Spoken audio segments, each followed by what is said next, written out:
fact that we're seeing this core group of supporters actually moving away from him, not just off of the 2016 baseline, but the 2020 baseline as well, I think that's a rather interesting development. Shrinkage.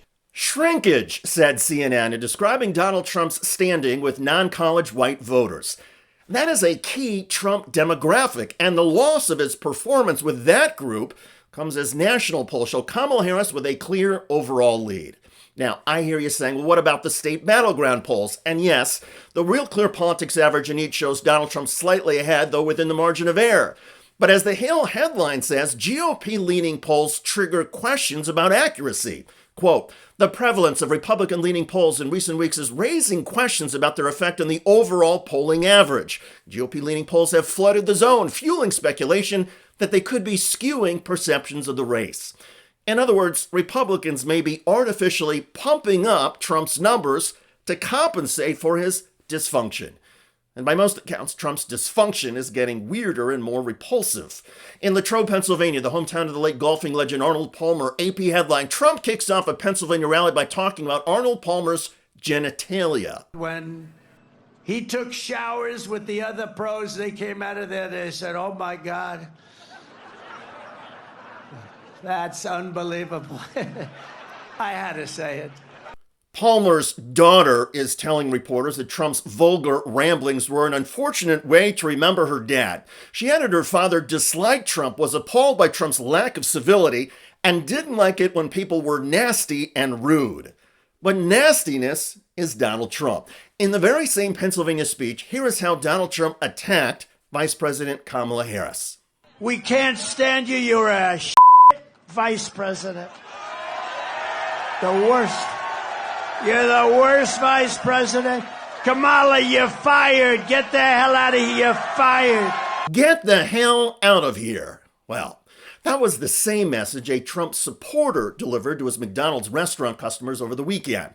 The local owner closed the fast food restaurant so he, his staff, Donald Trump, and a few Trump supporters could stage this photo op. That's right, it was staged.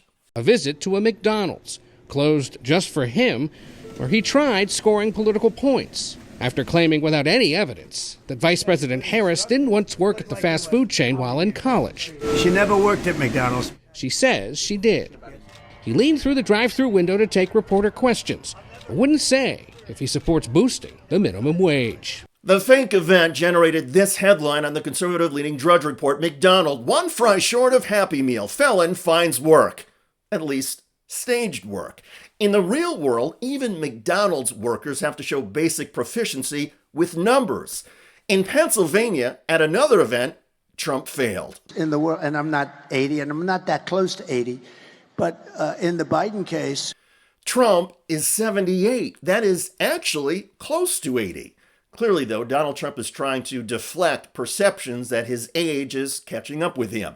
At an earlier event in Michigan, Trump seemed to have an awkward senior moment when the microphone didn't work. Trump reacted by wandering aimlessly around the stage for 16 minutes.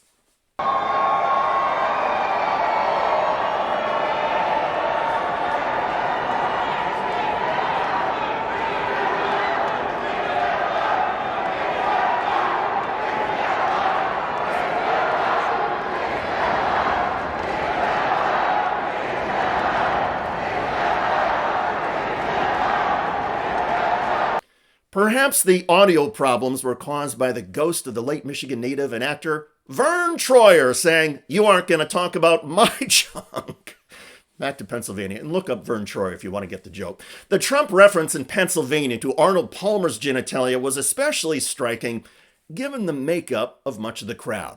The rally attracted a large number of Christian nationalists. One of them told RSBN that Kamala Harris is not religious and faithful enough. I think she better get on her hands and her knees and start crying out to the one and true living God, because if not, she's going to meet her maker real quick. And as for the election, the same Trump supporter said Harris should not even be trying to run for president. She shouldn't run. This is a man's world. This is a man's country. This country is supposed to be run like a business, and that is why that Donald Trump is the one that we need at this moment. Donald Trump is needed because our nation should be run like a business, and this is a man's country. On that last claim, this is a man's country, that Trump supporter may be correct. Imagine if Kamala Harris gave a speech and began by focusing on the genitalia or breasts of a famous woman. Oh, I saw her naked, and her breasts were amazing. Do you think America would let that pass? Would more than 40% of the electorate still cast a ballot for a woman candidate who spoke so crudely? And yet for Donald Trump, the vulgar and classist remarks happen literally every day. And the comments and behavior keep getting weirder. Thankfully, polls show a growing number of Americans are sick of Donald Trump, tired of his antics, and see right through the constant stream of staged frauds. And as we began this video, even many of the polls are fraudulent, designed by Republicans to depress Harris voters and perhaps set the stage for Donald Trump to claim a rigged election. After all, if Donald Trump loses many of the battleground states the GOP polls said in advance he was winning, the election must have been fraudulent, he will say. It's all a Trump sham. Only in this election, Donald Trump is going to discover that he has left a huge number of voters, especially women, unsatisfied and repulsed. And Donald Trump's impotence cannot be fixed. By the way, on top of Donald Trump's juvenile smears and weird antics, he also keeps seething and lashing out. You are running up enormous debts. What does the Wall Street Journal know? I'm meeting with them tomorrow. What does the Wall Street Journal know? They've been wrong about everything. So have you, by the way. Another interview, another Trump meltdown. This time, arms folded, Trump lashed out at criticism of his economic plans. There are business people. But you're wrong. You've been wrong. You've been wrong all your life on this stuff. The childish insults and stream of conscious screeds. It's called the weave. It's all these different things happening. Yeah. Came as the conservative Drudge Report called Trump American Psycho. His rhetoric is getting darker. It's the enemy from within, all the scum that we have to deal with.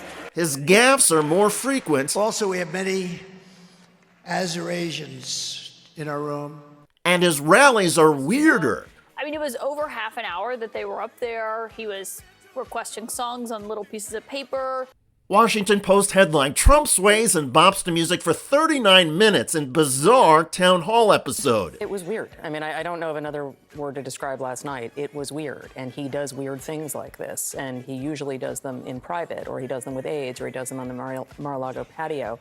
Look, we are used to seeing him have a discursive speaking style, but it has gotten more rambling, it has gotten more incoherent, and it's gotten longer. That's the other thing, is that if you look back at the speech lengths from a couple of years ago, they were much shorter. Now, when he was in office, now they are 75 minutes, 90 minutes. Check out that video at the link below. It generated a lot of comments on YouTube. One of the most popular is from Evelyn, who wrote, Trump's arms are crossed. The only thing he didn't do was stamp his foot and slam the door on his way out. He is becoming more the petulant child. Indeed. I look forward to reading your comments about the latest poll showing Donald Trump shrinking as his dysfunction gets weirder. I'm David Shuster. Thanks for joining us.